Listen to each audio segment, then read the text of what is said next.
Hello, this is Microphone Media. Please like, subscribe, and share. Thank you. Hello, this is Microphone Media. Please like, subscribe, and share. Thank you. ቀይ ባህር ይመለከት መላው ኢትዮጵያ ሕዝብ የተከበረው ምክር ቤት በአንክሮ እንዲያምፈልገው ነገር አለ። እኛ የቀይ ባህር ጉዳይ ህጋዊ፣ ታሪካዊ፣ መልክዓ ምድራዊ እና ኢኮኖሚያዊ ጥያቄ ነው ብለን እናምናለን። ይሄ ጥያቄ አንዳንዱ ነገ ካልተመለሰ ይላል፣ አንዳንዱ ነገ እኔ ስመጣ ካልጀመርኩት ይላል። ሁለቱም አያስፈልግም። ቀይ ባህርን ኢትዮጵያ ለማጣት 30 ዓመት ከዚያ በላይ የወሰደ ትግል ነበር። ታውቃላችሁ።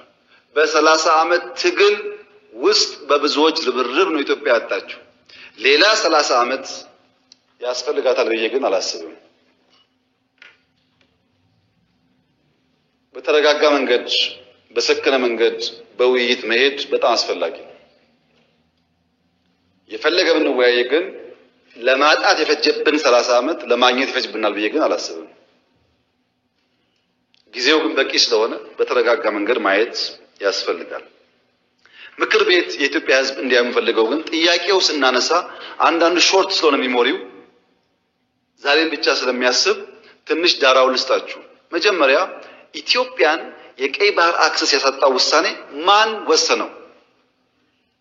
ካቢኔው ይሆናል ብለን የካቢኔውን ዶክመንት ብናገላብጥ የለም፣ ካቢኔው አያውቀውም። አይ የለም ምክር ቤት ይሆናል የወሰነው ብለን ብንወስን ምክር ቤቱም አልነበረ፣ ምክር ቤት አያውቀውም ውሳኔው። የለም የኢትዮጵያ ሕዝብ በሪፈረንደም ወስኖ እንዳይሆን እንዳይባል ነበርን እኛም ያኔ። የኢትዮጵያ ሕዝብ ያልወሰነው ተወካዮቹ ያላዩት ቢያንስ ካስፈጻሚ ካቢኔ ያላየው ውሳኔ ማን ወሰነው? ማጣትን የሚያክል ነገር ያጣንበት መንገድ ህጋዊነት ችግር እንዳለው ማሳያው ተቋሞች አልገቡበትም። ካቢኔው አያውቀውም። አንድ ገጽ ወረቀት ማግኘት አልቻልንም። እንዴት እንዳጣ ነው የሚያስረዳ እና ህዝብ የማያውቀው፣ ፓርላማ የማያውቀው፣ ካቢኔ የማያውቀው የኢትዮጵያን የባህር አክሰስ ውሳኔ የሚያሳጣ ነገር የወሰነው ማን ነው የሚል ጥያቄ ማንሳት እንዴት ስህተት ሊሆን ይችላል? ካለ ይነገረን። ከሌለ ግን ይሄ ጉዳይ ይሄን አንስቶ እንደ መድፋት አይደለም፣ የህልውና ጉዳይ ነው። ማን ወሰነው? ይሄ ነው ጥያቄው። እዚህ ጋር ሁለት ችግሮች አሉ። አንደኛው የተዛባ ትርክት ውጤት ነው። የሚገባንን መጠየቅ ነውር አድርጎ የሚያስብ፣ የሚገባንን ማንሳት ትክክል አይደለም ብሎ የሚያስብ እሳቤ፣ ይሄ ደግሞ የትርክቱ ውጤት ነው። ግን ለእናንተ ለማስታወስ እንዲሆናችሁ ከግጭቱ በኋላ በኢትዮጵያና ኤርትራ መካከል ሰላም ሲፈጠር መጀመሪያ ነው ወደ አስመራ ተጉዤ፣ በኋላ የኤርትራው ፕሬዝዳንት ወደ ኢትዮጵያ ሲመጡ የመጀመሪያው መድረክ ያደረግነው ሚሊኒየም አዳራሽ ነው። ብዙ ህዝብ አለበት። በላይቭ ቲቪ ሁላችሁ ወይ ነበራችሁ ወይ ሰምታችኋል። ካልሰማችሁ አሁን ገብታችሁ ዩቲዩብ ላይ ስሙት። የመጀመሪያው ስብሰባ አሰብ ነው የሚለው፣ እሳቸው ባሉበት ለህዝብ በሚገባው ልክ። የረስታችሁን ለማስታወስ ብቻ ነው።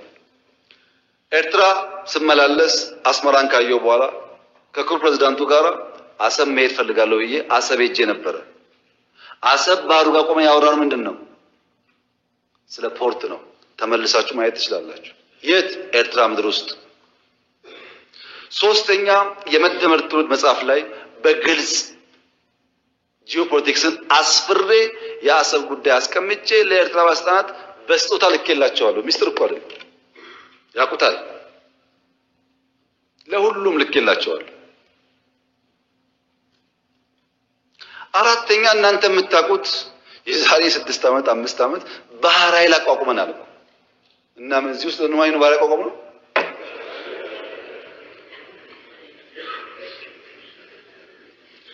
ለምን ሰዎች ይሄን ደምሮ ማየት እንደሚቸገሩ አይገባኝም። ኢትዮጵያ ቀይ ባህር እንደሚያስፈልጋት ከለውጡ በፊትም እናምን ነበር፣ እንናገር ነበር። ያኔ መደመጥ አንችልም። ከጀመርንበት ቀን አንስቶ ግን ንግግሩ አለ። ያ ንግግር ግን ሰላማዊ መሆን አለበት። የተከበሩ እንዳነሱት ከኤርትራ መንግስት ጋር ተስማምተን ከዚህ ወደ አሰብ ሄደው መንገድ ጠግነናል እኮ እኛ እንከፍታለን ጠግነን ነበር። ከጠገን በኋላ ችግር አለብን ፖርቱ ተዳክሟል አሉን። አሁን አንዳንዶች ልክ ጸቡ እንደ ኦቨርናይት የመጣ ያስለሰዋል። እንደዛ አይደለም ታሪኩ፣ ስለማንናገረው ነው። መንገድ ጠግነን ከጨረስን በኋላ ፖርቱ ችግር አለበት ሲሉ የጋራ ወዳጅ የሆነ ሀገር ለምነን ጄኔሬተር እና ክሬን በእርዳታ ወደ ኤርትራ እንዲመጣ አድርገን አሰብ ፖርት ሲደርስ የኤርትራ መንግስት አልፈልግም ብሎ መለሰ። ያኔ ነው የገባን ይሄ ነገር ለከተስፋ የለውም የሚለው። መንገድ ጠገን ለምንም ብናመጣም ፍላጎት አልነበረም።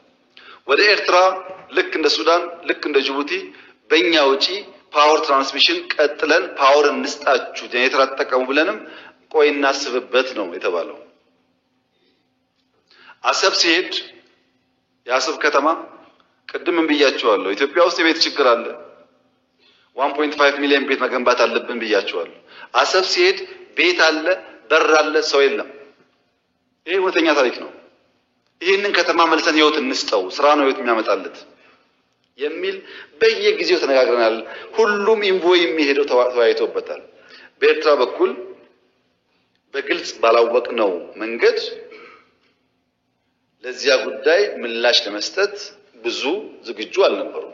እሱ ቀርቶ የከፈትናቸው ወደቦች ድንበሮች በሰሜን የከፈትናቸው ወዲያው ተዘጉ። ታስታውሱ ከሆነ የተዘጉት እኮ አሁን አይደለም እናንተ ችግር እንዳለ ሳትሰሙ ነው የተዘጉት። እና የኤርትራ ህዝብ አሁንም ወንድም ህዝብ ነው፣ ምስኪን ህዝብ ነው፣ አገሩን ለቆ የተሰደደ ያለ ህዝብ ነው። ከዚህ ህዝብ ጋር በጋራ መስራት መተባበር ፍላጎታችን ነው። በፍጹም የውጊያ መሻት የለንም። በህጋዊና ንግግር ሊፈታ ይችላል ነው። ለብዙ ሀገራት በተናጠል ተናገር ያለው ምክር ቤት መስራት ከፈለገ ግን ለአሜሪካ፣ ለቻይና፣ ለራሻ፣ ለአውሮፓ፣ ለአፍሪካ አሁን በተከበረው ምክር ቤት መግለጽ የፈለገው ነገር የኢትዮጵያ የቀይ ባህር አክሰስ ጉዳይ አይቀሬ ስለሆነ ቅድሚያ የሚሰጠው ሰላምና ንግግር ስለሆነ እባካችሁን ሸምግሉንና መፍትሄ አምጡልን። ይሄው ጥያቄያችን ነው። አሁን ሸመግልላችኋለን ሰላም ያስፈልጋል እያሉ ማዘናጋት ከሆነ ግን ብዙ መሄድ አይመስለኝም ጉዳዩ። በአንድ ቀንም አልመልሰውም፣ በአንድ ቀንም አላጣነው። ናቹራል ሂደቱን ተከትሎ ይሄዳል። እዛው ላይ ጥያቄው የተነሳው የውስጥ አጀንዳን ዳይቨርት ለማድረግ ነው ያሉት የተከበሩት። በእርግጥ ይሄን ነገር ከኤርትራውያን ሰምተናል፣ ብዙ ጊዜ ነግረውናል። ለምን ምክር ቤት እንደመጣ አላወቅኩም እንጂ ኤርትራውያን ይሄ ጉዳይ የሚነሳ ያለው የውስጥ ጉዳያቸውን ዳይቨርት ለማድረግ ነው ብለውናል። እንዴት ዞሮ እዚህ እንደመጡ ባይገባኝም ማለት ነው። እና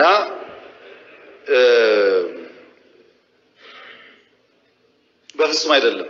ኢትዮጵያ ውስጥ ዳይቨርት የሚደረግ ነገር የለም። ልማት ነው ያለው። ኢትዮጵያ ውስጥ አቃፊ መንግስት ነው ያለው።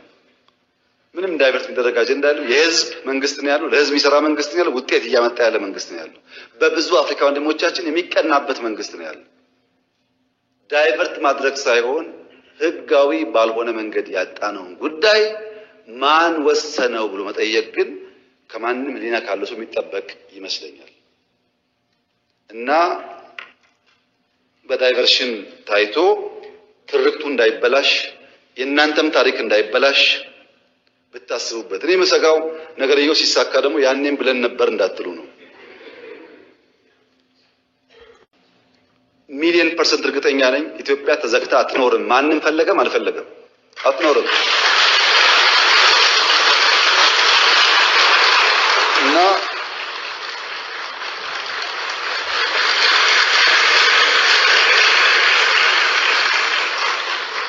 አንደኛው ችግር ትርክት ነው። ማይገባቸውን ህግ ማይፈቅድላቸውን እንደዚህ ማድረግላቸውን ጠየቁ። የትኛው ህግ ከወሰደው በኋላ ነው የጠየቅነው? ትርክቱ መፈተሽ ያስፈልጋል። ሁለተኛው ኢትዮጵያ ካደገች ብሎ የሚሰጉ ሰዎች ደግሞ አሉ። ሀገራት ኢትዮጵያ ኦልሬዲ ትልቅ ናት እኮ። የት ነው የምታድገው? በአፍሪካ ሁለተኛ ትልቁ ፖፑሌሽን እኮ ናት። በዓለም እኮ 10ኛዋ ናት። ትልቅ ናት። በነገራችን ላይ በየአመቱ ኢትዮጵያ 3 ሚሊዮን ሰው ገደማ ትጨምራለች። በየአመቱ አንዳንድ ኤርትራ ትጨምራለች በየአመቱ። እና ኢትዮጵያ በየአመቱ ሀገር እየጨመረች ትልቅ የሆነች ሀገር ካደገች ምን ትሆናለች ከተባለ ካደገች ታግዛለች። ሌላም ተረጋው ነገር የለም። ካደገች ትረዳለች። አሁን እኮ እያደረገች ነው። ስንትና ስንት ስደተኛ ተሸክመን የለም እንደዚህ ዛሬ ሳናድግ። ይሄ ስጋት ችግር አለበትና የኛ ጎረቤቶች በሰላም መኖር እንደምንፈልግ ማወቅ አለባቸው። ታዲያ ለምንድን ነው ከኤርትራ ጋር የተጀመረው ጉዳይ ፈርለቆ የወጣው ያላችሁ እንደሆነ ፕሪቶሪያ ነው። በወደቡም ስለምን ነበር፣ በልማቱም ስለምን ነበር፣ ስንለማመጥ ነበር፣ በጣም ስንለምን ነበር። ከዛ ነገር ይሆናል ብለን ግን ፕሪቶሪያ ስንፈራረም ትክክል አይደለም። ለምን ይቆማል? ቲፒኤልኤፍም ትግራይም ተጠቅልለው ካልጠፉ ቀጠናው ሰላም አያገኝም። እኛ እኮ ህዝባችን ናቸው ልብ ከገዙ እንዲጠፉ አንፈልግም አልና አቆምን። በዚህ በኩል ማስቀጠል ሲያቅታቸው በዚያ በኩል ጀመሩ። አሁን ዋና ጉዳይ ጭቅጭቅ ውስጥ ግቡ ነው፣ ሳትዋጉ አትቀመጡ ነው። የኛ መልእክት ለኤርትራ መንግስት፣ ኤርትራዊ ወንድሞቻችን ናቸው፣ ከነሱ ጋር ውጊያ አንፈልግም። ለኤርትራ መንግስት ያለ መልእክት አንደኛ ጥይት አስተላላፊ አትሆኑ፣ ሀገር ሁኑ። ወደ ጎረቤት ሀገር ጥይት ማስተላለፍ ጥሩ አይደለም። አባይም ጸባይ ገዝቷል፣ የኛም ሽፍቶች ጸባይ ይገዛሉ እና አንድ ቀን ጥይት ሳመላልስ ብሎ ታሪክ ስለሚናገሩ ጥይት ማቀባበል ቢቀርባችሁ። ስለማናቅ አይደለም፣ እናያቸዋለን። ህገወጥ የሰዎች ዝውውር ቢቀር። ተጨናንቀናል ከተማ ውስጥም እንደምታዩት። የሚመጣ ሰው ካለ በህጋዊ መንገድ ቢመጣ። ህገወጥ ንግድ ቢቀር፣ ፎርጅድ ብር ቢቀር፣ አሜሪካ አስቀምጣቸው የምትሰሯቸው ብላክ ማርኬት ማሳደግ ቢቀር፣ እንደ ጎረቤት ብንተሳሰብ፣ ህጋዊነት ከተከተል በንግዱም በሚፈናቀለው ጥይት ማቀበሉን ከተዋችሁ በሰላም አብረን ለማደግ በፍቅር አብረን ለመቀጠል ከምን ጊዜውም በላይ ኢትዮጵያ ፍላጎት አላት። እኔ ልክ እንደባለፈው አሁንም አስመራ መሄድ ፍላጎት አለኝ። ችግር የለብኝም። ምን ከሆነ ትርፍ ካለው ነው። ትርፍ ከሌለው ጊዜ ማባከን ነው። እኔ ባሌ የመላለስበትን ጊዜ ዝም ብዬ በከንቱ አስመራ ልመላለስ አልችልም። ጊዜ የለኝም፣ ስራ አለኝ። ጦርነት አንፈልግም የምንለውም በምክንያት ነው። እኛ እንዳያችሁት የሚያጓጓን ነገር አለ። የ10 ቢሊዮን ብር ኤርፖርት እንገነባለን፣ የ10 ቢሊዮን ብር ነዳጅ ማዳበሪያ እንገነባለን፣ የምናምን ቢሊዮን ብር ቤት እንገነባለን፣ ኮሪደር እንገነባለን። ይሄ ሁሉ የሚያጓጓ ስራ እያለ ሰው ጦርነት ሊያስብ አይችልም። ጦርነት የሚያስብ ስራ የሌለው ብቻ ነው። እኛ የሚያጓጓ የምንተጋለት የምንለፋለት የልማት ስራዎች አሉ። ከማንም ጋር የመዋጋት ፍላጎት የለንም። ለምን? ውጊያው ከተነሳ የተከበረው ምክር ቤት ውጊያው ከተነሳ ውጤቱ ግልጽ ነው። ግልጽ ነው ውጤቱ። ከዛ በኋላ አይሰራም። አሁን አለመጀመር ማለት ነው። አሁን ውጊያ እንትና ያግዘኛል የሚባል ነገር ሰው እንዴት ዩክሬን እያየ ፓለስቲንን እያየ ስለማገዝ ያወራል? ማንም አይሞትልህም። ሞራል ይሰጣል እንጂ አይሞትልህም። መጨረሻ የምትሞተው አንተው ነህ። አያዋጣም። ከበደ ያለ ተሰማ አለ የሚባል አያዋጣም። ከበደ ተሰማ 10 ጥይት ያቀብልሃል እንጂ መጥቶ አይሞትልህም። አየን እኮ በቲፎዞ ውጊያ እንደማይቆም እኮ አየን። እና አንፈልግም። ልማት ነው የምንፈልገው፣ ሰላም ነው የምንፈልገው። ከማንም ጋር ግጭት ለማድረግ ፍላጎት የለንም። ከገባን ግን ግልጽ ነው ውጤቱ። አስተማማኝ አቅም ነው ያለን። ማንም አያቆመንም። ይሄ ግልጽ መሆን አለበት። ማንም አያቆመንም። ወደዛ እንዳንሄድ ሪስፖንሲብሊ መስራት አስፈላጊ ይመስለኛል። ትርክቱን እያበላሸ ያለው ግን ምንድነው ያላችሁ ነው። መጨረሻ ላይ አንድ ተማሪ በፊዚክስ ክፍለ ጊዜ ዘግይቶ ወደ ክፍል ይመጣል። የፊዚክስ መምህራን እንደምታውቋቸው ናቸው። የነሱን ክፍለ ጊዜ ማርፈድ ነውር ብቻ ሳይሆን ወንጀል አድርገው ያስባሉ። በአማርኛ ክፍለ ጊዜ እንደምን ይገባል፣ በጂኦግራፊ እንደምንም ይገባል። ፊዚክስ ማትስ ሲሆን ግን መምህራኖቹ አያስጠጉም ታውቃላችሁ። እና አንደኛው ተማሪ አርፍዶ መጣ። ለምን አርፍደ መጣ ሳይለው መምህሩ እንዴት በኔ ክፍለ ጊዜ ተረፍዳለህ ብሎ በረንዳ ላይ ከክላሱ በር ላይ ተንበርከክ ይለዋል። ተማሪ ተንበርክኮ ፔሪዮዱ ያልቅና ደውል ሲደወል መምህሩ ሲወጣ ተማሪው ዘሎ ይገባል ወደ ክፍሉ። ሲገባ ብላክቦርድ ላይ ሁለት ጥያቄዎች ያያል። ሆምወርክ መስሎት እንዳያመልጠው ቶሎ ይጽፋል። ጊዜ አልነበረው። የሚቀጥለው አስተማሪ ገብቶ እንዳያጠፋበት በፍጥነት ጥያቄውን ጽፎ ሲጨርስ ሁለተኛው መምህር ገባ እና ቀጠለ ትምህርቱ። ቀኑ ዓርብ ዕለት ነበረ።